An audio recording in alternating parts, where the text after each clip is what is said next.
ভাৰতক লৈ ট্ৰাম্পৰ ডাঙৰ ঘোষণা ঔষধৰ ওপৰত আৰোপ কৰা হ'ব 100% শুল্ক ভাৰতীয় ফাৰ্মা কোম্পানীসকলৰ বাবে ডাঙৰ আঘাত আমেৰিকাত ঔষধৰ দাম হ'ব দুগুণ ভাৰতৰ ঔষধ উদ্যোগে কি সিদ্ধান্ত ল'ব আমেৰিকাৰ ৰাষ্ট্ৰপতি ডোনাল্ড ট্ৰাম্পে আন এক বৃহৎ ঘোষণা কৰিছে তেওঁ ঘোষণা কৰিছে ঔষধ আমদানিৰ ওপৰত 100% শুল্ক হয় আপুনি ঠিকই শুনিছে এতিয়া আমেৰিকালৈ অহা ব্ৰেণ্ডেড আৰু পেটেন্ট যুক্ত ঔষধৰ ওপৰত দুগুণ কৰ আৰোপ কৰা হ'ব যদিহে ফাৰ্মাচিউটিকেল কোম্পানীসমূহে আমেৰিকাত নিজৰ উৎপাদন প্লান্ট স্থাপন নকৰে তেন্তে এই সিদ্ধান্তই আমেৰিকাৰ ঔষধ বজাৰৰ সৰ্ববৃহৎ যোগানকাৰী ভাৰতক আটাইতকৈ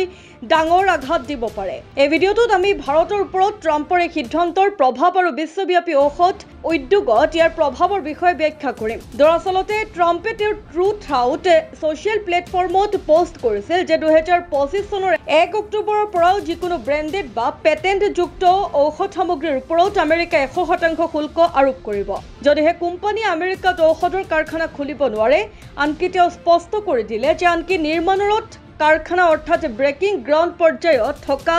কাৰখানাকো এই শুল্কৰ পৰা ৰেহাই দিয়া হ'ব ইয়াৰ অৰ্থ স্পষ্ট আমেৰিকাত বিনিয়োগ কৰি উৎপাদন আৰম্ভ কৰা বিদেশী কোম্পানীয়েহে এই কৰ হাৰি যাব পাৰে তদুপৰি ট্ৰাম্পে গধুৰ ট্ৰাকৰ ওপৰত 25% শুল্ক আৰু আমেৰিকালৈ আমদানি কৰা সামগ্ৰীৰ ওপৰত পাকঘৰৰ কেবিনেটৰ ওপৰত 50% শুল্ক আৰোপ কৰাৰ কথা ঘোষণা কৰে এতিয়া কিয় এই সিদ্ধান্ত লোৱা হ'ল জানো আহক ট্ৰাম্পে দীৰ্ঘদিন ধৰি আমেৰিকাৰ ফাৰ্ষ্ট ডিটিৰ চেম্পিয়নশ্বিপ কৰি আহিছে তেওঁৰ মতে হেঁচা দিয়া মূল্য অতি বেছি আৰু বিদেশী কোম্পানী আমেৰিকাত লাভৱান হৈছে আনহাতে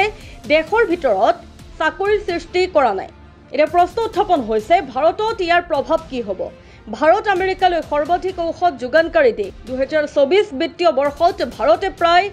27.9 বিলিয়ন ডলাৰৰ ঔষধ সামগ্ৰী ৰপ্তানি কৰিছিল ইয়াৰে প্ৰায় 31 অৰ্থাৎ 8.7 বিলিয়ন ডলাৰ কেৱল আমেৰিকালৈহে গৈছিল আমেৰিকাত ব্যৱহাৰ কৰা প্ৰায় 15% বায়োচিমিলাৰ ঔষধ আৰু 45% জেনেৰিক ঔষধ ভাৰতৰ পৰা আহে অৰ্থাৎ ভাৰতৰ ঔষধ উদ্যোগৰ সৰ্ববৃহৎ গ্ৰাহক আমেৰিকা অৰবিন্দো ফাৰ্মা ডাক্তৰ ৰেড সান ফাৰ্মা জাইডাছ লাইফ সায়েন্স আৰু গ্লেনমাৰ্ক ফাৰ্মাৰ দৰে কোম্পানীয়ে কেৱল আমেৰিকাৰ বজাৰৰ পৰাই মুঠ ৰাজহৰ 30ৰ পৰা 50% লাভ কৰে যদি আমেৰিকাই 100% শুল্ক আৰোপ কৰে তেতিয়া এই কোম্পানীসমূহে হয় আমেৰিকাত নিজৰ ঔষধ দুগুণ দামত বিক্ৰী কৰিব লাগিব নহয় লাভ হ্ৰাসৰ সন্মুখীন হ'ব লাগিব দুয়োটা পৰিস্থিতিতে ভাৰতীয় কোম্পানীসমূহৰ ৰাজহত প্ৰভাৱ পেলাব ভাৰতৰ হাতত এতিয়া দুটা বিকল্প আছে প্ৰথমটো হ'ল শুল্ক পৰিহাৰ কৰিবলৈ আমেৰিকাত কাৰখানা স্থাপন কৰা কিন্তু এইটো সহজ নহয় শুল্ক আৰোপ কৰাৰ অৰ্থ হ'ল আমেৰিকাত যথেষ্ট বিনিয়োগ ব্যয়বহুল শ্ৰমৰ খৰচ আৰু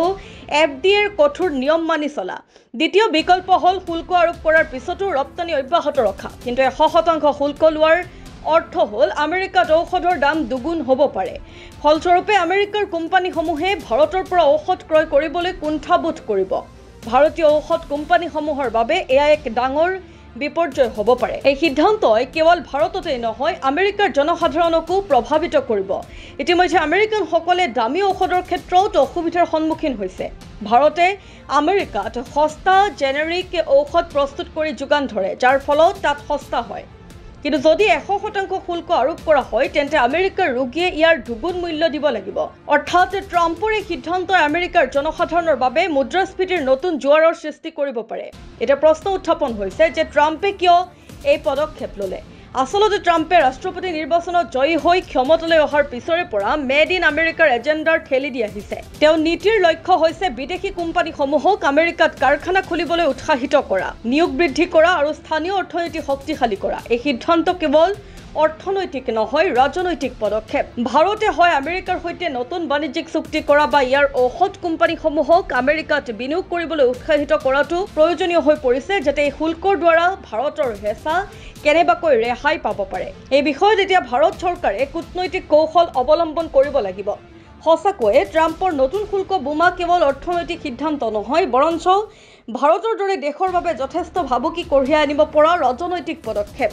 ভাৰতে ক্ষিপ্ৰ সিদ্ধান্ত লোৱাৰ সময় আহি পৰিছে হয় আমেৰিকাত উৎপাদন আৰম্ভ কৰক নহয় আপোনাৰ ৰপ্তানি কৌশল সলনি কৰক আৰু ইতিমধ্যে ৰাছিয়াই কোৱাৰ দৰে ভাৰতে ৰাছিয়াত নিজৰ ঔষধ উদ্যোগ মুকলি কৰিব পাৰে যদি ভাৰতে ৰাছিয়াৰ সৈতে এই পদক্ষেপ লয় তেন্তে আমেৰিকাত ঔষধৰ নাটনি হ'ব অসুবিধাৰ সন্মুখীন হ'ব মানুহ